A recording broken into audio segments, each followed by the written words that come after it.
So this first one, I've had to split up a little bit for my little bookmarks in it because it is a tome. It's interesting to dive into. We'll get to sort of the skeleton of it first, and then if you're interested, there is plenty to go from here. So the 1619 Project is a New York Times project that started as a sort of a short-term thing and evolved into a long-term project that the New York Times was doing, where they're saying, okay, this is the 400th anniversary of some of the first slaves coming over in the colonies. Let's spend a little bit of time unpacking sort of this African American history, the origins of slavery and slavery throughout the United States. And these 5 historians wrote to the New York Times basically saying, hey, there are some inaccuracies, just pretty blatant. No historian would agree with you on these points. You're not supporting this evidence. It's not good. And from a historical perspective, that's a problem. So they write, the 5 signatories assert their strong reservations about important aspects of the 1619 Project and state they are dismayed at some of the factual errors in the project and the closed processes behind it. These errors, which concern major events, cannot be described as interpretation or framing. They are matters of verifiable fact, which are the foundation of both honest scholarship and honest journalism. They suggest that displacement of historical understanding by ideology or the dismissal of objections on racial grounds, that they are the objections of only, quote, white historians has affirmed that displacement. So their central falsifications that they point out are that the Times asserts that the founders declared the colonies' independence from Britain, quote, in order to ensure slavery would continue. This is not true. If supportable, the allegation would be astounding, yet every statement offered by the project is to validate it is false. Some of the other misleading or falsifying things that they take pretty big issue with are framing Abraham Lincoln as very begrudgingly signing the Emancipation Proclamation and only doing it as a political thing because it's politically advantageous, and that he basically was a white nationalist who signed the Emancipation Proclamation as a red herring to try to push forward some greater white nationalist agenda, that he didn't support abolition of slavery at all, which is hard to pull Abraham Lincoln out of his historical context, but also sort of that the founding fathers, separated from Britain to protect slavery. It's like, well, no, there were agreements between southern slave-owning states and northern non-slave-owning states to form a union, but it really was a bureaucratic, very bourgeois kind of revolution, which they point out. And obviously this is being reported on from World Socialist websites, so that's the angle that they like to take of it. They pointed out in those exact terms. The American rebellion against British rule was a bourgeois democratic revolution. So the founders compromised with the slaveholding southern colonies in order to establish and maintain national unity, but this does not alter the fact that the American Revolution was a monumental event that changed the course of world history. The objective event was greater than the fault-ridden mortals who found themselves in leadership between the leadership of the revolution. So one of the things that they point out is that this glosses over a lot of the sort of eradicating of the native peoples of this country and the plight that they had in favor of, well, no, the plight was all owned by the slaves, right? So it becomes this sort of aspiring to victimhood kind of race in that way. And a lot of the point that the writers here and the historians make, the historians are pretty short to the point and just, hey, factually, you're kind of rewriting history here. Kind of. I think that it's a little stronger than kind of. Yeah, it's rewriting. It's rewriting.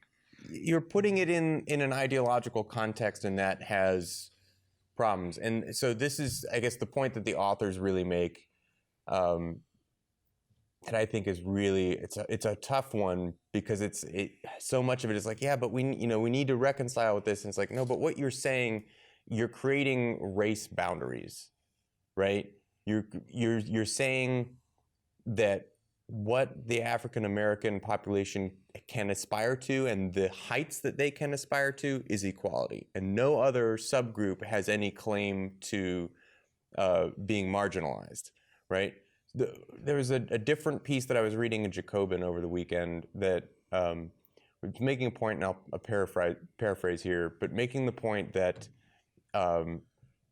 solidarity at its core is empathetic, right? It's a sharing of, hey, we're all in this together, and camaraderie. And this type of, the way that this is phrased, pulls people apart rather than puts them together.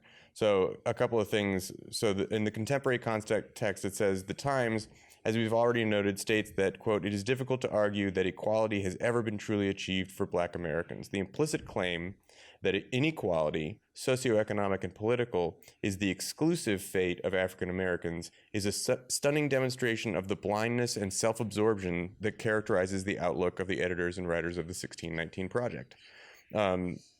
They go on later to talk about, the fact that, they're writing for the World Socialist website. In their initial critique, the Socialist Equality Party and the World Socialist website have been asked by journalists representing bourgeois publications to explain why we oppose the New York Times' initiative. These questions, which generally arise from genuine curiosity rather than political malice, reflect the extent to which the left is identified with identity politics. In response, we explain that the exaltation of such policies has nothing in common with the theory, theory, principles, and political program of the socialist movement. The historical slogan of the socialist movement is "Workers of the world unite," not "Races of the world unite." So their point is that by overly racialifying it and our understanding of history itself, it serves as something that divides us rather than unites us. And that's a very big point, because like you're saying that if you're going to go down that route, the obvious outcome you want to do is something of a, let's bring people together, let's not divide people further than they already are. And I think that my takeaway with this, when we were talking before the show, is, who does the New York Times think they are, that they get to rewrite history like this, that they get to define, well, we think of things in this contextual period that we probably will disagree with, because in 10 or 20 years, the take that they have right now through this project, they're going to disagree with, or they're just going to pretend that, or update it or something, do shadow updates like we've seen before with New York Times with these type of thing. This is something that is beyond what we've even seen with the New York Times. We're used to the New York Times being incredibly partisan towards the establishment. We've done article after article of them ignoring blatant facts, literally making things up, especially regarding Bernie Sanders. We've done article after, I feel like we've done this year, it's almost the end of the year, we've done like 24 objective things, like the New York Times got this wrong objectively, and then gaslit someone who tried to say, hey, man, this isn't actually correct.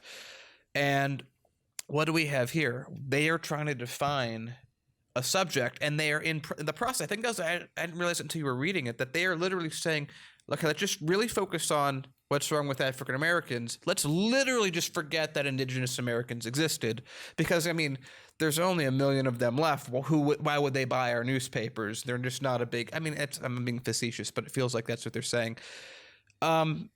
This is odd. It's particularly nefarious, right? Because it gets you in the yeah, slavery's awful, and yes, there was some abject slavery in this country. That's an undeniable truth, and it's a horrible thing in America's past that's hard to reconcile and hard to reckon with. And by the way, I just want to say, in this article, I didn't hear a single thing from the New York Times point of view of hey, let's do reparations. Hey, let's figure out how to do reparations. Hey, let's talk to the people who actually exist today, who are descendants of this, and figure out how that's affected their life and how we can improve it. I don't hear any of that in their article. Well, there's a lot of talk about the history around the origins of this alternate history of Abraham Lincoln, for example, that it has roots in sort of Black nationalist circles. And I think that's one of the things that makes this a very difficult needle to thread. Is race is a sensitive topic in American politics, and it always has been. But how we deal with that in a historical context and how we should think about our contemporary politics is highly influenced by how we think about history. And this type of trying to inform how we think about history through a lens with which very well-respected academic historians say that is factually inaccurate. That's pushing it over a ledge of like, okay, well, what's the nefarious intent here then? Because and the thing that makes it sort of smarmy and like it gets you is like, yeah, I want to be empathetic toward people who are, being let down by the system in every possible way or being victimized. I want to be empathetic toward people who are victims. But by framing it in this way, you make one class a victim by nature of their class, and not class, but race, and another, basically non-members of that particular minority race are ignored, and that just creates resentment and animosity no matter how you frame it. Looking at it explicitly in this way always just festers, and it inherently ignores that solidarity component, that empathy component.